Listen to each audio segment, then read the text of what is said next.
Ladies and gentlemen, boys and girls, I'm the King, and welcome back to the channel. Today, we have some Dead by Daylight statistics, and as you guys know, I love stats. Stats is like my forte, so I'm very happy that they put this out. We're going to be breaking this down and talking about it to you guys. Today, on the forums, Peanuts posted, stating stats are back at last. We've taken some time to gather some data and made some fancy graphs for your viewing pleasure, and we have quite a few graphs here, so we're going to go over them and talk about it, give some of our opinions as well. Before I jump on in, I do want to say thank you guys for coming out yesterday to our Twitch stream. We actually managed to hit the partner achievement, so now it's in the hands of Twitch whether they give us partnership or not. So everyone has done their part, and I cannot be more grateful for you guys. So thank you guys so much. Anyways, let's talk about these graphs. We have the first one here, killer power versus killer popularity. Starting off with how frequently killers are played compared to how well they tend to do on average. A 50% kill rate would be the equivalent of 2 survivors dying and 2 survivors escaping.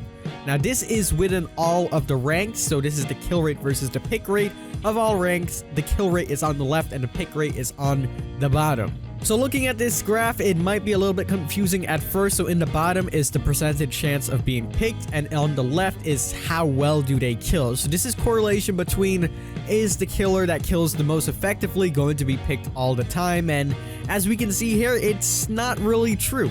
The strongest killer who has the highest kill rate on average ranks is Freddy.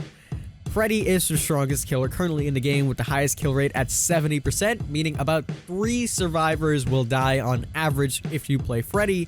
However, there's only a 5% chance of all ranks to pick him. In fact, the most popular character is the Trapper, and I think this really does speak for a lot of things. Essentially, Trapper buffs, please, because everybody seems to be playing Trapper, but he also has a high kill rate at over 65%.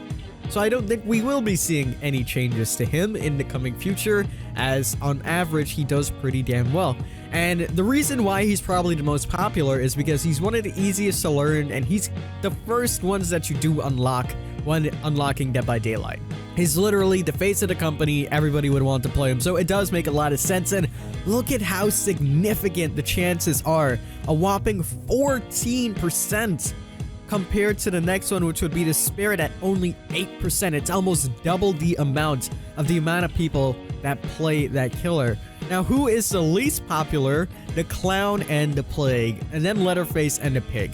And rightfully so, as these are the more weaker characters. They aren't really too good. The Clown, Leatherface, and Pig all can use some tweaks.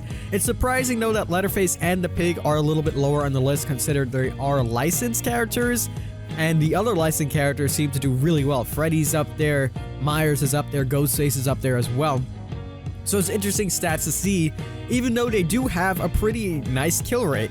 And who is the weakest killer when compared to everyone? Surprisingly, it's the Nurse. And if you really do think about it, it's not super surprising because we're looking at all ranks, and all ranks don't really know how to play the Nurse. You tend to see them more in the red ranks, and because of that, those players are way better. They understand how to play the Nurse, and that's why she would have a higher kill rate.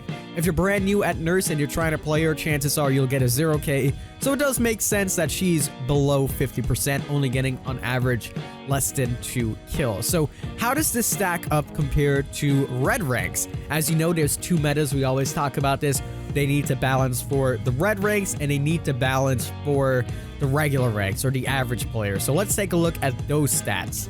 So wow, all the stats are kind of really jumbled up now. The most popular in the red ranks is now the Spirit, and it's no longer the Trapper. So you're more than likely to see a Spirit in the red ranks, almost at 11.5%. Comparing that to before, she was only at 8%, so she's way more popular. And all of the other stronger killers are up there as well. Billy and Freddy are up there. They're almost neck and neck for who is the strongest killer, who has the highest kill rate, both over 75%, which is insane. Freddy is going to edge him out here at about 76%, which is insane. That is incredibly high. You have a 76% chance of getting a 3 or better kills in your game. And the same with Billy. Even the Huntress up there, Ghostface is up there, and Trapper is up there as well. And then it whittles down to the weaker killers. And surprisingly, Nurse is still towards the bottom, which it's mind-blowing to me.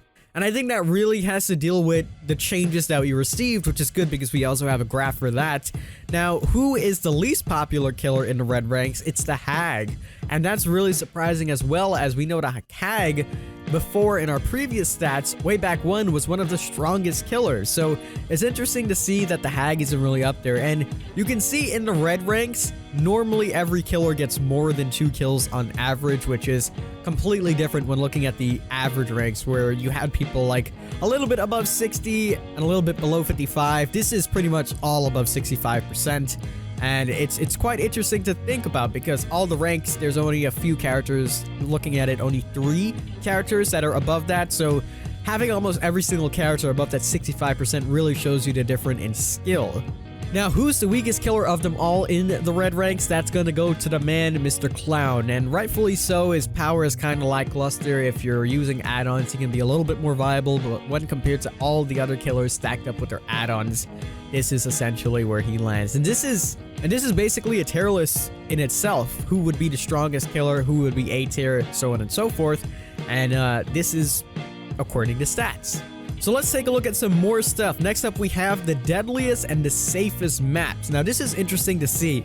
So the safest maps are, you know, rightfully so, what we would expect. We have the Coldwood maps, and then we have Lambkin Lane. And we know Lambkin Lane is heavily abused with balance, so of course, it would be really, really good for survivors to do good on that map. And the map is just atrocious for killers.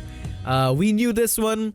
The Cornfield maps, we also knew from previous statistics that they're really good for surviving too, which is kind of weird considering that there's not much pallets and not much tiles. They're a little bit barren, but the Cornfield really helps survivors to escape. In fact, there's only a 53% chance and a 55% chance that the killer is going to get 2 kills. Now, what are the deadliest maps? And this one's also pretty self-explanatory. The newest map is by far the one where survivors do the worst, and that's because you can't really find the totems there. There's a lot of unsafe pallets. It's really difficult to understand at times, so rightfully so, it's in the #1 spot. The Game is next, another licensed map. You could have guessed that one. It's one of those ones where survivors like, oh my god, we got this map. So 66% chance of the killer getting 2 or more kills, or a perfect game. And then finally, the Treatment Theater. So all of the indoor maps are really, really bad for survivors. Every single indoor map is really bad for survivors, versus the outdoor maps are pretty good for survivors. So interesting statistics to look at over there. And finally, we have some interesting statistics on the Nurse on PC specifically. That is important to note, as console doesn't really play too much with Nurse, so it's good. So all ranks before October, so this was before 3.30, we're getting a kill rate of 56%. So that's pretty standard. You'll get 2 kills and 2 will escape. After that, it's still at 51%. It's pretty normal for the average community. Not much change there, just a little bit. It changed by 5%. Let's look at the red ranks. So red ranks was filled with a lot of nurses, and she is the strongest killer. Before this, we had 72% chance of you getting some kills. So that's more than likely you'll get 3 out of 4 kills. And then after the changes, it drops significantly to 65%, almost a 7% change. Wow. That really shows you how much that one little change with the power and with the add-ons really changed the Nurse. And this is definitely what Dead by Daylight wants. As we know, the way they balance their game is to get 2 people to escape and 2 people to die. They try to balance their game around that. So dropping that 72% kill rate down all the way to 65 is a step in the right direction for them. It still shows that the Nurse is definitely still strong in the red ranks, but it does require some skill now. And that's all the stats we actually have. It's very nice to actually see these stats, so now when I talk about things, I can actually have some proof to back it up. And yeah, very interesting to see. It's not something that I would have suspected, but it's pretty damn interesting nonetheless. But I hope you guys did enjoy this video. Let me know what you guys think about all the stats. I'll leave the forums post so you can take a look at everything down below for yourself. As always, I'm the King. I tip my crown to you guys, and we'll see you in the fog.